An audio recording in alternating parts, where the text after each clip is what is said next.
ፕሪሚየር ሊጉ በርካታ ስታሮች ይኖሩት ይሆናል፣ ግን ደግሞ ለሲቲ 413 ጨዋታዎችን አድርጎ 281 ድሎችን ያስመዘገበ 67ቱን አቻ ወጥቶ በ65ቱ ብቻ ሽንፈት የገጠመው እንዲሁ የ106 ጎሎች ባለቤት ተጫዋች ኬቪን ደብሩይነ ከ169 አሲስቶቹም ባለፈ ደግሞ 41ዱ ግቦች የተቆጠሩት ከቦክስ ውጪ መሆኑ ሌላው አስገራሚው ነገር። ታዲያ 7ቱ በፍጹም ቅጣት ምት የተገኙ ናቸው።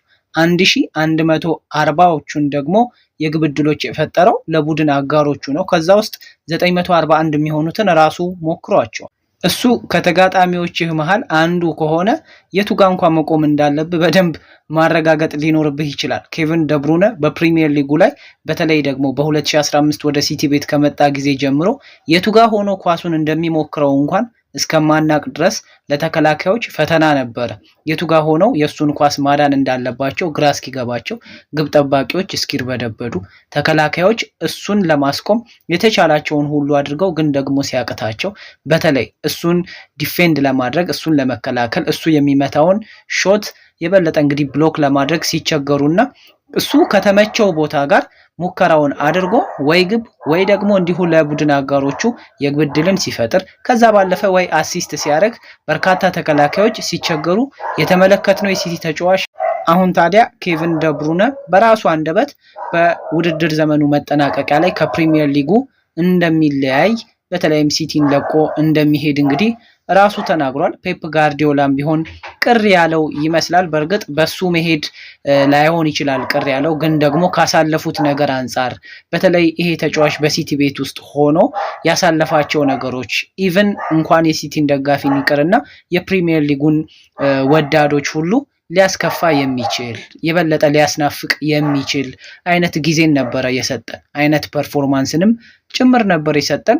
በእርግጥ ኬቪን ደብሩይነ ብዙ ተከላካዮችን አሸንፎ ሊሆን ይችላል፣ ብዙ ግብ ጠባቂዎችን አሸንፎ ሊሆን ይችላል፣ ግን ጊዜን ማሸነፍ አልቻለም። ታዲያ እሱም በማህበራዊ ሚዲያው ያጋራው እያንዳንዱ ታሪክ ወደ ፍጻሜው ይመጣል፣ ነገር ግን ይሄ በጣም ጥሩ ታሪክ ነው ሲል ነበረ ያጋራው። በጣም ጥሩ ምዕራፍም ነው።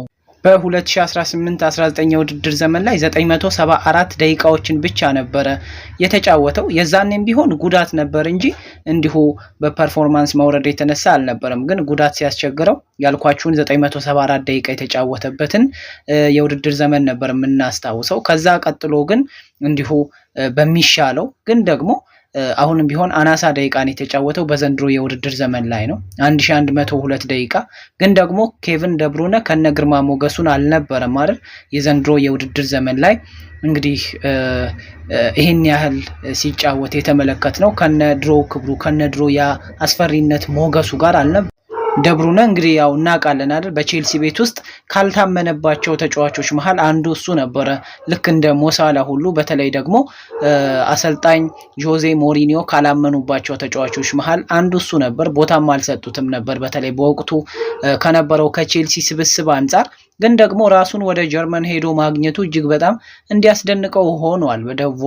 ወደ ቮልፍስበርግ ከሄደ በኋላ ራሱን አግኝቶ ከዛ በኋላ እንግዲህ በተለይ በሲቲ ቤት ውስጥ ተመራጭ ሆኖ ሲቲ ቤት ውስጥ የበለጠ የነገሰው አታኪንግ ሚድፊልደር ተጫዋች መሆንም የቻለ ተጫዋች ነው። በ2014-15 የውድድር ዘመንም ላይ ቢሆን እንዲሁ በአውሮፓ 5ቱ ታላላቅ ሊጎች በሚባሉት ውስጥ እንግዲህ 20 አሲስቶችን ያስመዘገበው ተጫዋች ነበር። ሲቲ ሳይሳሳ 55 ሚሊዮን ፓውንድ ከፍሎ ካስፈረመው በኋላ በ10 የውድድር ዘመኖች ውስጥ 6 የፕሪሚየር ሊግ፣ 2 የኤፍኤ ካፕ እንዲሁ ደግሞ 5 የኢኤፍኤል ዋንጫን እና 1 የሻምፒዮንስ ሊግ ዋንጫን ከሲቲ ጋር አብሮ ማንሳት ችሏል። እንግዲህ ከተሳካለት በዘንድሮ የውድድር ዘመንም ቢሆን አንድ ያልተጠናቀቀ ዋንጫ ሊኖረው ይችላል። ምናልባት የኤፍኤ ካፑን ለ3ኛ ጊዜ ሊያነሳ የሚችልበት እድል እጅግ በጣም ሰፊ ነው የሚሆነው። ፕሪሚየር ሊጉ የምንጊዜም አሲስት ዘርፍም ቢሆን ይሄ ተጫዋች እንግዲህ ከሪያን ጊግስ በመቀጠል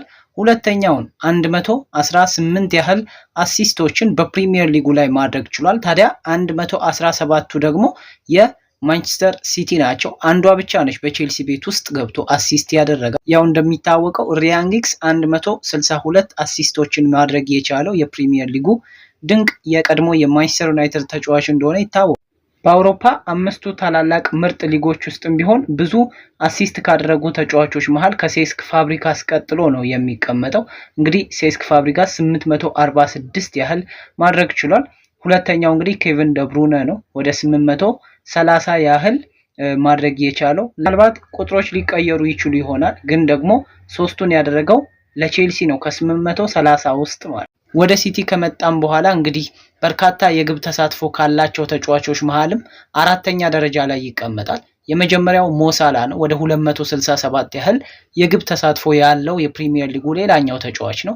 ሃሪኬን አለ። ሃሪኬን 231፣ ሰን ሂንግሚን ወደ 198 የግብ ተሳትፎ ያለው፣ ወደ 187 ደግሞ ያስመዘገበው ይሄው ተጫዋች ኬቪን ደብሩነ ነው። ይሄ ተጫዋች ወደ 33 ያህል የእንግሊዝ ፕሪሚየር ሊግ ክለቦችን ገጥሞ በ30ው ላይ ግብና አሲስት ማስመዝገብ የቻለው ተጫዋች ነው።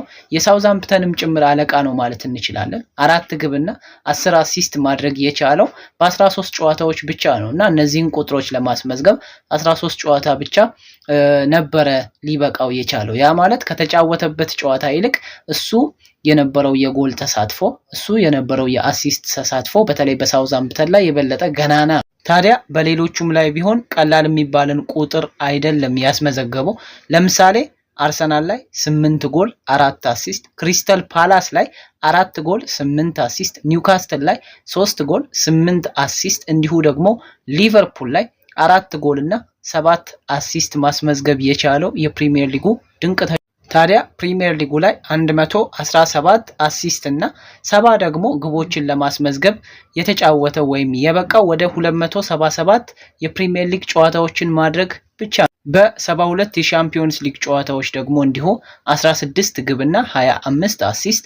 ከዛ ባለፈ በ32 የኤፍኤ ዋንጫ ጨዋታ ደግሞ እንዲሁ 10 ግብና 18 አሲስት። ከዛ ባለፈ እንዲሁ በ26 የኢኤፍኤል የዋንጫ ጨዋታ ላይ 10 ግብና 7 ማስመዝገብ የቻለው ሌላኛው ተጫዋች። ለሲቲ በፕሪሚየር ሊጉ ላይም በርካታ ግቦችን ያስቆጠሩት ተጫዋቾች እንግዲህ አጉዌሮ ወደ 184 በማስቆጠር ቀዳሚውን ስፍራ ይይዛል። ከዛ ባለፈ ራሂም ስተርሊንግ ወደ 91 የፕሪሚየር ሊግ ግቦች ያሉት በሲቲ ቤት ውስጥ፣ እንዲሁ ደግሞ ኤርሊንግ ብራውት ሃላንድ ምንም እንኳን ሊቀየር ቢችልም ወደ 84 ግቦችን ያስቆጠረ ሶስተኛው ተጫዋች ነው። ኬቪን ደብሩነ ግን ወደ 70 ያህል የፕሪሚየር ሊግ ግቦችን በማስቆጠር ከነዚህ ተርታ በአራተኛ ስፍራ ላይ ይቀመጣል ማለት ነው። ለማንኛውም ኬቪን ደብሩነ እነዚህ ቁጥሮች ብቻ አይደሉም የሚገልጹት። ምናልባት እኛ እንደውም እድለኞች ነን ኬቪን ደብሩነ ሲጫወት በማየታችን ራሱ እና ኬቪን ደብሩነ እንግዲህ ሲሄድ ፕሪሚየር ሊጉ በተወሰነ መልኩ ቢሆን መደብዘዙ አይቀርም።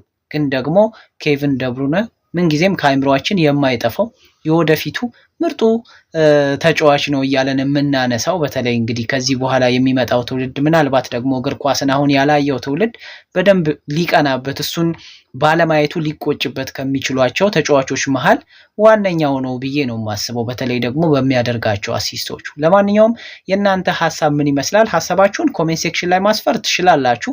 እኔ ግን ኬቪን ደብሩነ በፕሪሚየር ሊግ ላይ እሱን ከዚህ በኋላ አለማየታችን በሚቀጥሉት የውድድር ዘመናት፣ በእርግጥ ማንም ከጊዜ በላይ መሆን አይችልም። ማንም ከጊዜ ጋር መታገል ላይችል ይችላል። እሱ ራሱ እንግዲህ ከጊዜው ጋር መታገል አልቻለም። ስለዚህ ያው የተወሰነ ቦታ መልቀቅ ይኖርበታልና ያንን ውሳኔም የደረሰው ከዛ አንጻር ሊሆን ይችላል። ለማንኛውም ግን ኬቪን ደብሩነ እጅግ በጣም አስገራሚ ቁጥር፣ እጅግ በጣም አስገራሚ አጨዋወትና ድንቅ ብቃት ያለው ተጫዋች በመሆኑ አሳዛኝ ነው እሱን በፕሪሚየር ሊጉ ላይ አለማየት።